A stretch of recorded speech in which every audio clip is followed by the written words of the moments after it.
Hello students, today we are going to start our next lesson of history,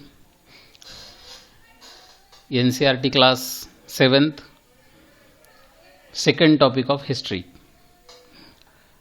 Here is the title of lesson, New Kings and Kingdoms. So here is the chapter. Firstly, we have to know about the time period of history. ये जो new kingdoms and Kings बने हैं वो कौन से समय में कौन से टाइम में बने हैं ये देखना पड़ेगा। यहाँ पे क्लियरली दिया है many new dynasties emerge after the 7th century, मतलब 7th सेंचुरी के बाद इंडिया में बहुत सारी डायनेस्टीज बनी थी। उसमें कौन सी इंपॉर्टेंट है वो हमें पढ़ना है आज। यहाँ पे एक मैप दिया गया है और मैप में 3 किंगडम्स सर्कल करके दिए हैं। Specially about this 3 kingdoms we are going to study in this lesson, Chahamanas, Rashtrakutas and Palas. तो यहाँ पे आप देखोगे तो इंडिया के मैप में चाहमानाज, राष्ट्रकूटाज और पालाज, ये 3 किंगडम्स के बारे में हमें पढ़ना है। आप मैप में देखने के बाद जल्दी से इजीली पता चल जाएगा कि चाहमानाज जो थे वो इंडिया के नॉर्थ पार्ट में लोकेट करते थे। पालाज जो थे वो ईस्टर्न इंडिया में थे, जैसे कि आज वेस्ट बंगाल और बांग्लादेश का बहुत सारा पार्ट।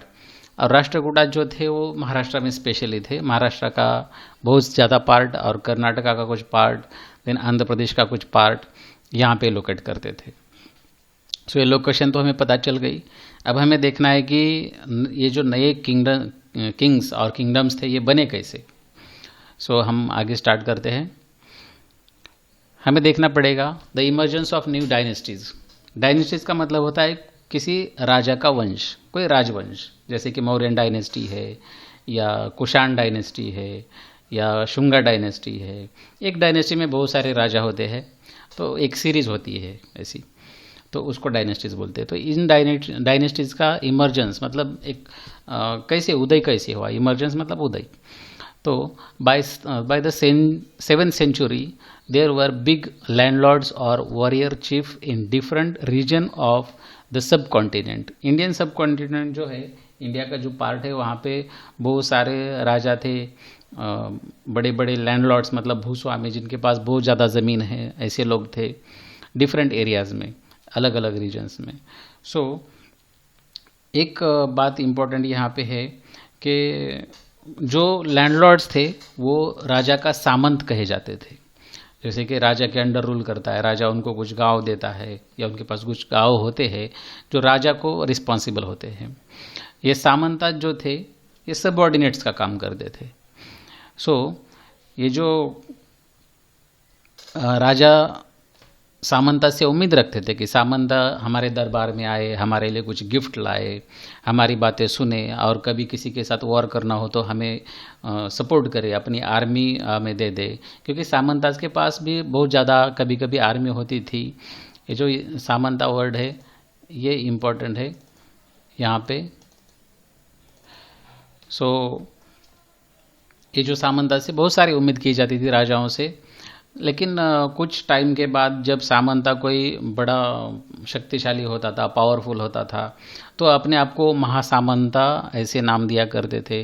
जैसे कि यहाँ पे दिया है अलग से महासामंता, महामंडलेश्वरा। महामंडलेश्वर का मतलब होता है the great Lord of a circle, मतलब एक पर्टिकुलर एरिया का, रीजन का एक ग्रेट लॉर्ड। सो ऐसे सामंता हुआ करते थे। Sometimes they asserted their independence from their overlords. So ये जो सामंत थे कुछ दिनों के बाद जब ये शक्तिशाली होते थे, पावरफुल होते थे, इनको लगता था कि अब हम अलग किंगडम बना सकते हैं राजा की बात ना मान के, राजा की बात ना सुन के। तो सामंत लोग आगे चल के अपने आप को अलग एस्टैब्लिश करते थे किंगडम के तौर पे। देन यहाँ पे और एक एग्जाम्पल दिया है, one such insistence was that of the Rashtrakutas in the Deccan. Deccan का मतलब यहाँ पे लेना है कि दक्षिण भारत, ये जो वर्ड है, क्योंकि हिस्ट्री में हमेशा जो दक्षिण भारत को इंडिकेट करने के लिए वर्ड यूज़ किया गया है वो डेक्कन है। सो ये डेक्कन में स्पेशली राष्ट्रकूटा एक सामंत थे। ये सामंत थे कर्नाटका के चालुक्य राजाओं के, यहाँ पे दिया है सीधा सीधा। So they were subordinate to the Chalukyas of Karnataka. Karnataka के चालुक्य जो थे, चालुक्य डायनेस्टी, उनके सामंत, उनके अंडर एक लैंडलॉर्ड्स थे राष्ट्रकूटा। और राष्ट्रकूटा का उस वक्त का सामंत था दंती दुर्गा। यहाँ पे उनका नाम दिया है दंती दुर्गा आगे चल के। सो दंती दुर्गा ने अपने आप को 7th सेंचुरी के बाद एक इंडिपेंडेंट किंगडम अलग से अनाउंस कर दिया और वो आगे चल के अलग फैला दिया। सो उसने आगे चल के एक रिचुअल, मतलब जिसको आप यज्ञ भी बोल सकते हैं, उसने यज्ञ किया, और अनुष्ठान जिसको बोल सकते हैं आप, हिरण्यगर्भ नाम का। इसका नाम होता है गोल्डन वॉर्म। हिरण्य मतलब गोल्ड, ऐसे बोला जाता है।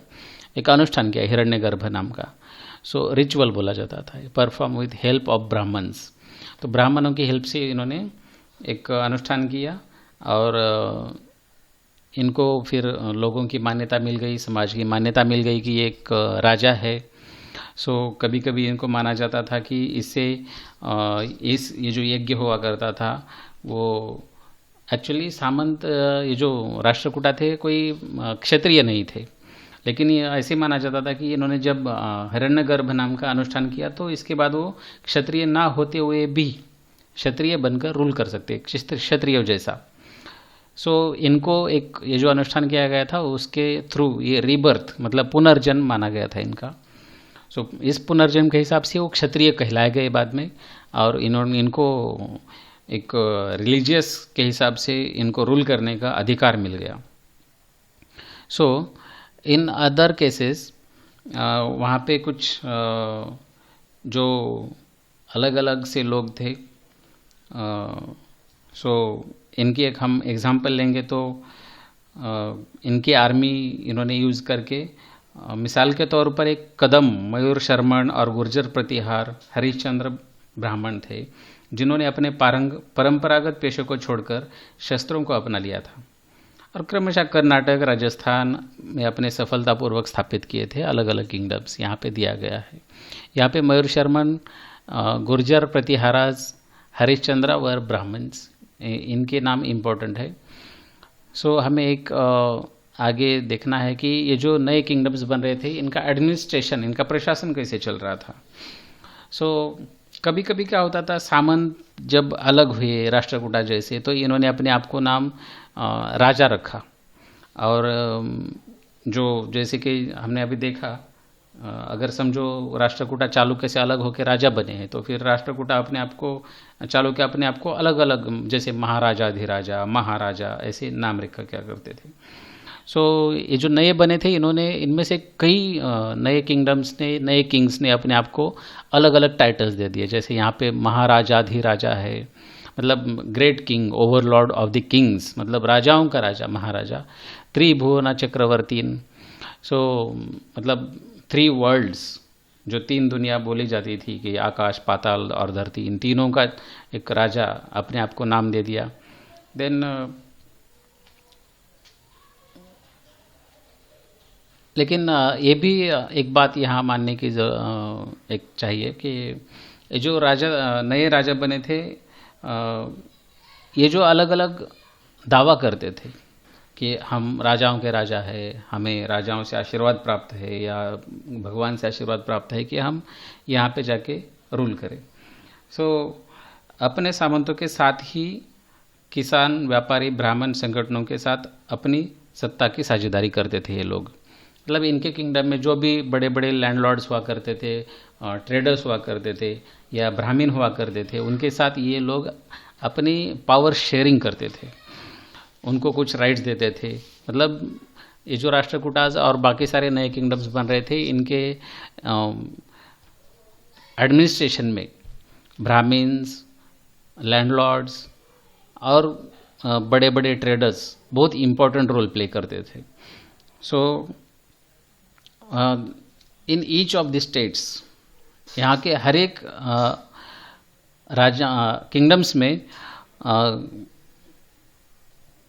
फार्मर्स और peasants, cattle keepers, artisans who were often persuaded or compelled to surrender part of what they produced.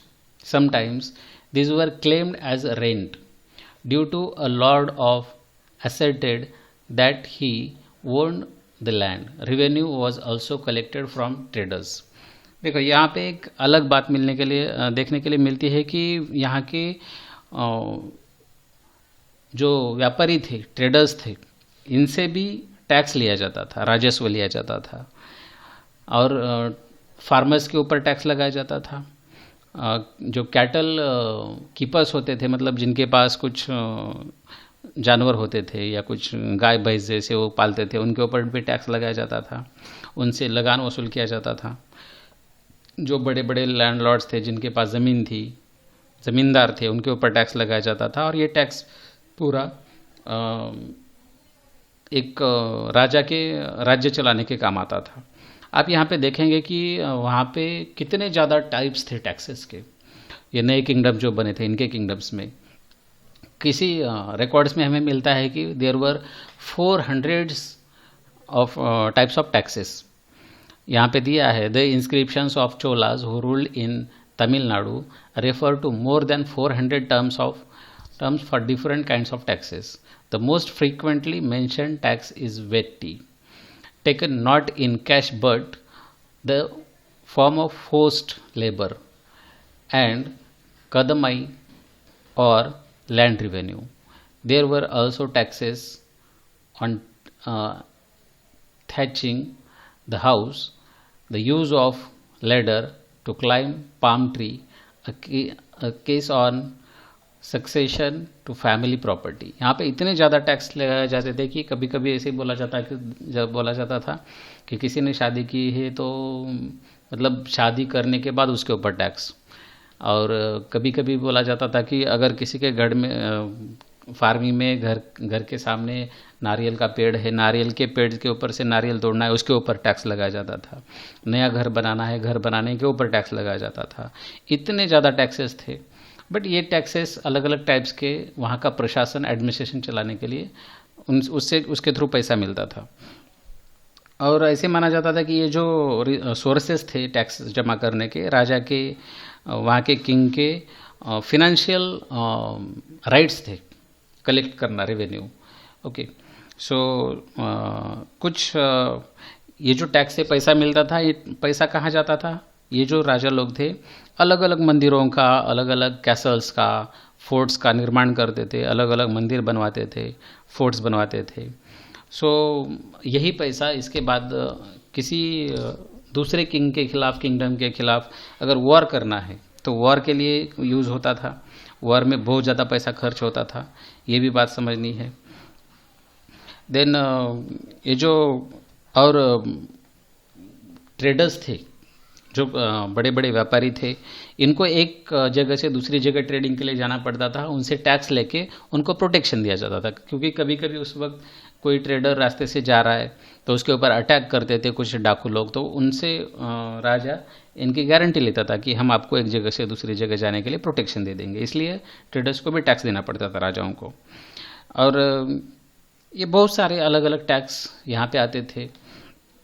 Then ये टैक्स कलेक्ट करने के लिए कुछ ऑफिसर्स इन राजाओं ने अपॉइंट किए थे. और ये बाद में जैसे ऑफिसर्स अपॉइंट किए, ये बाद में वंशानुगत बना. Position were often hereditary. सो ये वंश परंपरा बन गई. जो ऑफिसर है उसका बेटा फिर ऑफिसर बनेगा टैक्स करने वाला. फिर ये सिर्फ टैक्स कलेक्शन में नहीं होता था, सोल्जर में भी होता था, आर्मी में भी होता था. जैसे कि समझो एक सोल्जर है राजा के आर्मी में, तो वो मर गया, रिटायर हो गया, तो उसका बेटा फिर सोल्जर बनेगा, मतलब लेना पड़ता था राजा को. तो कई बार राजा के निकट संबंधी, मतलब उनके पास जो बड़े बड़े पोस्ट होती थी राजा के दरबार में या राजा के ऑफ एडमिनिस्ट्रेशन में, तो ऐसी पोस्ट पे राजा के रिलेटिव्स ही हमेशा रहते थे। समझो जैसे कि कजिन ब्रदर है या बहुत करीबी रिश्ते वाले रहते थे राजा के पोस्ट में। सो ये इम्पोर्टेंट है कि राजाओं का उस वक्त जो नए किंगडम्स बने उनका किंगडम कैसे एडमिनिस्ट्रेट करता था, ये ज़रूरी है। तो ये हमें कहाँ से मिलता है इन्फॉर्मेशन कि ऐसे चलता था या फिर ऐसे होता था। तो यहाँ पे कुछ सोर्सेस है हमारे पास हिस्ट्री के। सो सबसे इम्पोर्टेंट प्रशस्तिज एंड लैंड ग्रांट्स। तो प्रशस्ति क्या होता है, पहले प्रशस्ति समझना होगा। प्रशस्ति अगर कहीं राजा लोगों को कुछ बताना चाहता है या राजा ने कोई बड़ा सक्सेस हासिल किया है किसी वॉर में, अगर वो जीता है तो वो अपनी प्रशस्ति लिखवाता था। प्रशस्ति मतलब उसके बारे में अच्छा अच्छा कुछ लिखना। तो ऐसे बहुत सारे राजाओं ने प्रशस्ति लिखा मतलब दूसरे कुछ कवियों से या राइटर से लिखवाई और बहुत सारी जगह पे लगवाई। वो किसी ने पिलर पे लगवाई, किसी पे बड़े बड़े पत्थरों पे लिख के लगवाई। तो ऐसी प्रशस्ति होती थी। और जब कोई किंग राजा किसी मंदिर को या किसी रिलीजियस प्लेस को ज़मीन ग्रांट करता था, मतलब लैंड ग्रांट करता था, तो उसके बारे में भी वो लिख के बड़े बड़े पत्थरों पे, जिसको हम इंस्क्रिप्शंस बोलते हैं, उसके ऊपर रखते थे। तो प्रशस्ति एक्चुअली हम ये नहीं बोल सकते कि जो प्रशस्ति में लिखा है वो सब सच है। क्यों नहीं होता? क्योंकि राजा खुद लिखवाता है। ऑब्वियसली राजा अपने आप के बारे में तो गलत या अच्छे, हमेशा अच्छी बातें लिखवाएगा, है ना। सो इस पे हम भरोसा नहीं कर सकते ज़्यादा प्रशस्ति पे, लेकिन कभी कभी हो सकता है कि ये कुछ बातें सच हो प्रशस्ति की। लेकिन प्रशस्ति हमें बताती है कि शासक खुद को कैसे दर्शाना चाहता था, कैसे लोगों को दिखाना चाहता था कि मैं कैसे हूँ, मैं कैसा प्रशासन करना चाहता हूँ। तो ऐसे राजाओं ने, बहुत सारे राजाओं ने प्रशस्ति लिखवाई, लोगों को समझाने की कोशिश की कि मैं ऐसा हूँ, मैं ऐसे करना चाहता हूँ प्रशस्ति के थ्रू। और कभी कभी कुछ अपने आप को ब्रेव दिखाने के लिए, मैं बैटल में बहुत बैटल किया, शत्रुओं को मारा, दुश्मनों को मैं, और फिर मुझे विजय मिला, मैं विक्ट्री मिली, तो उसके बारे में भी वो अपने आप को दर्शाना चाहते थे कि मैं बहुत बड़ा योद्धा हूँ या ऐसे कुछ। सो कुछ राजा तो ऐसे थे कि ब्राह्मणों द्वारा रची गई, जो अक्सर विद्वान हुआ करते थे ब्राह्मण, तो उनके थ्रू वो प्रशस्ति लिखवा देते थे, क्योंकि उस वक्त ब्राह्मणों को एक समाज में अलग पोजीशन था। तो कुछ राजाओं को लगता था कि हम ब्राह्मणों के थ्रू अगर लिखवाएंगे किसी टेम्पल को, किसी मंदिर को लैंड ग्रांट करके कि हमने ये लैंड ग्रांट किया है, और वहाँ के ब्राह्मण लिखवाएंगे, वहाँ पे ब्राह्मण का नाम होगा, तो कॉमन पीपल हमें ज़्यादा मानेंगे, तो कॉमन पीपल हमारी बात मानेंगे, हमें सपोर्ट करेंगे रूल करने में। तो यहाँ पे कुछ दिया है, जो नागभट्टा नाम का एक बहुत बड़े पोएट थे, उस वक्त के राइटर थे।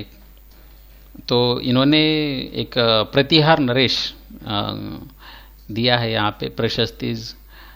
समुद्रगुप्ता, लास्ट ईयर हमने पढ़ा था 6th क्लास में समुद्रगुप्ता की प्रशस्ति के बारे में, लेकिन यहाँ पे आप देखोगे तो संस्कृत में लिखी गई एक प्रशस्ति थी, जो ग्वालियर मध्य प्रदेश में पाई गई एक है, जो प्रतिहार नरेश नागभट्टे के कामों का वर्णन करती है ये प्रशस्ति। तो क्या करती है वर्णन, यहाँ पे दिया गया है। Andhra, the king of Andhra, Saindhava, Saindhava मतलब Sindh, Vidarbha part of Maharashtra nowadays, and Kalinga nowadays it is part of Odisha, fell before him even he was a prince. मतलब नागभट्टा का वर्णन यहाँ पे एक राजकुमार किया जा रहा है, और राजकुमार के सामने ये सारे, जैसे आंध्र है, सैंधव है, विदर्भ है, कलिंग है, ये सब अपने आप को धाराशाही मतलब सरेंडर कर दिया उन्होंने। मतलब यहाँ पे आप देखोगे कि नागभट्टा ने नरेश, प्रतिहार के नरेश को कैसे अच्छा और कैसे शूरवीर दिखाने की कोशिश की है। उन्होंने कनौज के शासक चक्रयुद्ध को विजित किया। मतलब कनौज का जो शासक था, यहाँ पे चक्रयुद्ध का नाम दिया गया है। He won a victory over Chakraveda, the ruler of Kannauj का। सो किसने किया? प्रतिहार नरेश नागभट्ट ने। तो आगे ये भी दिया गया, उन्होंने Vanga means he defeated the king of Vanga part of Bengal. उस वक्त वंग, बंगाल को वंग नाम से जाना जाता था। देन आगे दिया है कि अनर्थ, अनर्था मतलब आज का गुजरात का पार्ट, मालवा मतलब आज का मध्य प्रदेश का पार्ट, और आगे दिया है कि किरात, किरात मतलब वनवासी, जो आदिवासी लोग रहते हैं, ट्राइबल पीपल्स, उनका पार्ट। देन आगे तुरुष्क दिया है, तुरुष्क मतलब उस वक्त तुर्कस्तान को कहा जाता था। देन वत्स, मत्स्य, दोनों जो ये जो आगे चल के उसके पहले भी एक रिपब्लिक थे नॉर्थ इंडिया के, इनको भी जिताया। और इतने सारे राजाओं को जो प्रतिहार नरेश थे इन्होंने पराजित किया और इतने सारे राजाओं को सरेंडर करने के लिए मजबूर किया। इसके थ्रू क्या बताया जाता है, नागभट्ट की जो प्रशस्ति है ये इम्पोर्टेंट दर्शाते हैं कि वो कितना शूरवीर था। और आगे देखते हैं कि हम क्या होता था, कभी कभी जो राजा थे वो कुछ ब्राह्मणों को भूमि देकर, जमीन देकर अपना उनको अपने तरफ खींचने की कोशिश करते थे।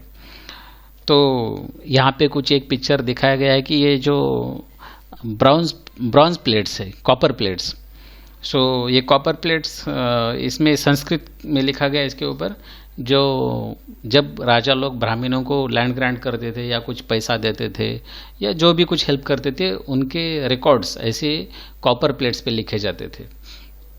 और ये जो कॉपर प्लेट है जिसमें एक 9th सेंचुरी के एक शासक, एक उस वक्त के राजा के थ्रू ब्राह्मण को एक लैंड ग्रांट किया हुआ या उसको दिया गया हुआ अनुदान, ग्रांट्स के बारे में ये कुछ लिखा गया है।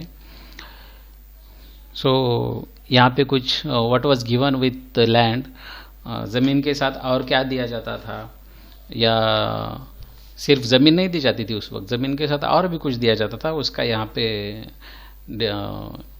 बात की गई है। तो यूजुअली इन 12th सेंचुरी वहाँ पे एक संस्कृत पोइम भी बड़ी एक रचना की गई थी संस्कृत की, जिसमें कश्मीर पर शासन करने वाले राजाओं का इतिहास दर्ज है। यहाँ पे एक बहुत इम्पोर्टेंट हमें एक रिकॉर्ड मिलता है, जो कलन नाम के एक बहुत बड़े पोएट थे उस वक्त, कवि थे, जिन्होंने ये लिखा है, कलन ने। सो इनके बारे में हमें देखना पड़ेगा। कलन ने राजतरंगिनी नाम का बुक लिखा था, जिसमें कश्मीर के राजाओं का हिस्ट्री है अच्छी तरह से। और कश्मीर का इतिहास जानना है, हिस्ट्री जाननी है, तो कलन की राजतरंगिनी हमें बहुत यूजफुल है। यहाँ पे राजतरंगिनी का नाम नहीं दिया एक्चुअली, बट ये राजतरंगिनी कलन ने लिखी थी। सो कलन ने कुछ प्रशस्ति भी लिखी थी, लेकिन कभी कभी कलन ने राजाओं के बारे में क्रिटिक भी किया है प्रशस्ति में और उनके राइटिंग में भी। सो कैसे क्रिटिक किया है वो हमेशा, कलन हमेशा ये नहीं बोलते कि सारे राजा अच्छे थे या कोई राजा बहुत ही अच्छा था। कलन राजाओं की अच्छाइयाँ बुराइयाँ दोनों दिखाते हैं यहाँ पे। सो यहाँ तक हमने देखा कि कैसे पता चला और वो किंगडम्स बने कैसे, उनके रिकॉर्ड्स क्या है। आगे हम देखेंगे नेक्स्ट वीडियो में वॉरफेयर फॉर वेल्थ, मतलब धन के लिए युद्ध या प्रॉपर्टी के लिए, वेल्थ के लिए वॉर। तो ये हम आगे देखेंगे नेक्स्ट वीडियो में। Thank you.